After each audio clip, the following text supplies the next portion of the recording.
You'll see pink on our sideline reporter, Jake Edmonds, who is the third member of our broadcast team tonight. Jake, what do you got for us? I am wearing pink. I made sure to wear pink tonight. I did talk to Coach Judkins before the game. One of the biggest question marks coming into tonight was whether or not Morgan Bailey would be able to play. Kim Beeson seems to be the X factor that really can make the difference. Yeah, the team kind of lives and dies on Kim. Obviously, Jen's great down low. Lexi's going to get her points. Kim is kind of more of the leader of the team. And the thing about Kim is that she's very resilient. Whether you're listening on your computer, to your phone, or just in the car, it's on the airwaves every morning. But what really goes on inside the new radio show BYU Sports Nation? Well, let me show you. Inside Big Blue, preparations are being made. The crew is working on building graphics, making sure everything is technically ready for the game. Harrison Collier is producing the game tonight. What does a producer do? The producer's in charge of the look, the feel of the show. A few timeouts ago, Portland was emphasizing pushing the ball and speeding up the pace. BYU's timeout, they were saying you need to slow things down. Okay. Toss to Jake on both timeouts.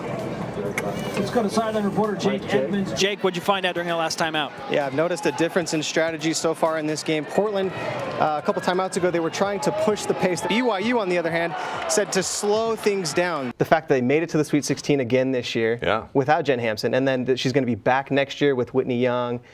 This team is going to be unstoppable, I think, next year. Your fifth straight double-double. How do you feel you're doing this late in the season and your team is doing so far?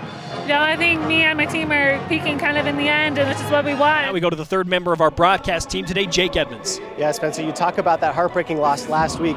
Coach Judkins says two things need to happen this week that didn't happen against Utah. First, Jen Hampson needs to own the paint. She needs to be able to demand the ball inside the post. She was just 3 for 11 last week with 9 points. In football, players can record either a sack or an interception, and in basketball, they can pick up either a block or a steal.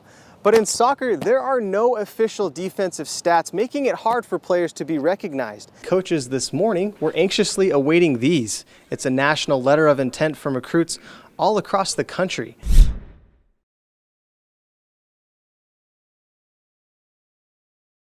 If you've ever watched a live sporting event on BYU TV, you've seen the final product of an entire crew working to bring that game to your living room. But with all the action you see on your screen, there's actually a ton of work that goes on off camera. Here's a closer look at what happens behind the scenes at BYU TV. It's game day for the BYU women's basketball team, and before the ladies even start warming up here at the Marriott Center, the BYU TV crew is already setting things up.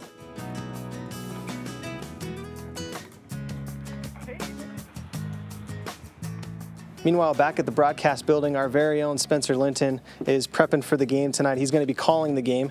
So how much work do you actually put into these kind of games?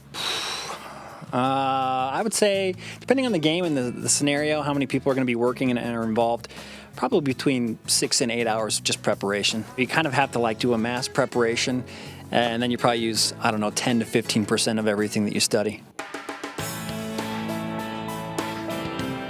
Normally we shoot out of the broadcast building, but today we're going to be shooting out of what we call Big Blue. It's basically just a portable version of what we use back at the broadcast building.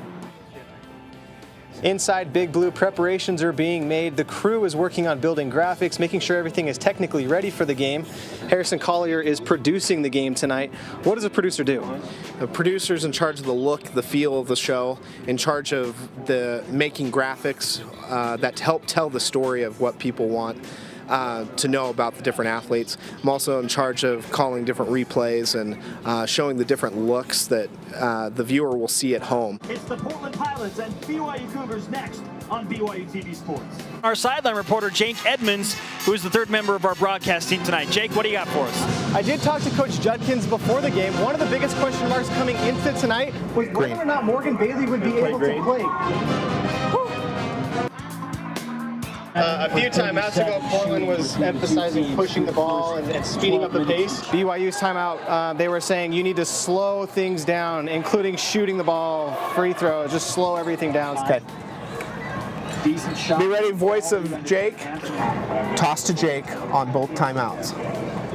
Let's go to sideline reporter Jake Edmonds. Jake, what'd you find out during the last timeout? Yeah, I've noticed a difference in strategy so far in this game. Portland, a couple timeouts ago, they were trying to push the pace. BYU, on the other hand, said to slow things down. 3, 2, 1. Take it, master. Hey, great job, everybody. Great job. Thank you. So there it is, a behind-the-scenes look at a live BYU TV Sports production. Be sure to catch all of them live on BYU TV or at BYUtvSports.com. Jake Edmonds, BYU TV Sports. Today's a special day for the BYU football team. No, it's not game day, it's Thursday. And as 11 Sports reporter Jake Edmonds tells us, it's a day the Cougars look forward to every week. Yeah, when you look at the BYU football players, you think tough and rugged college kids. But when you bring a fan like Dustin Matthews to practice, that attitude completely changes. Once a week, the BYU football team takes a break from the gridiron and spends some time turning the day into a memory that will last a lifetime. Nice to see you. They call it Thursday's Hero, a program that invites Cougar fans who have gone through physical or emotional challenges to come and meet the team. Family room or wherever you want, but I say the family room. This week's Thursday's Hero is Dustin Matthews from Evanston, Wyoming. For Matthews, BYU football ranks among his favorite pastimes, alongside hunting. Ever since I was little, my dad hunted, my brother hunted, and I always wanted to hunt. At the age of 2, Matthews suffered a stroke to the spinal cord that left him virtually paralyzed, with limited function in his right hand. He woke up telling me his hands were stuck, that he couldn't feel them. It was devastating to us. Now, even simple tasks like shooting has been difficult, but Matthews makes it work. I dared somebody to tell me that I can't do something. I mean, because I'll find a way to do it. Matthews attended Evanston High School, where he met former BYU linebacker and current position coach Kelly Papinga. But you'll be at the game on Saturday, man? I went up there for my first high school dance. During the dance, the fire alarms went off. It was actually Coach Papinga and some of his teammates that were seniors that year that just picked up my whole wheelchair and carried me out of the building. It was that connection that helped Matthews become this week's Thursday's Hero. And while Cougar fans will continue to admire their team, it's heroes like Dustin Matthews that provide inspiration to the players. Right now, it's elk hunting season, and Matthews is still trying to bag his first elk of the year. Meanwhile, the football team is on a bye week and will try to bag the Badgers next week. Clark?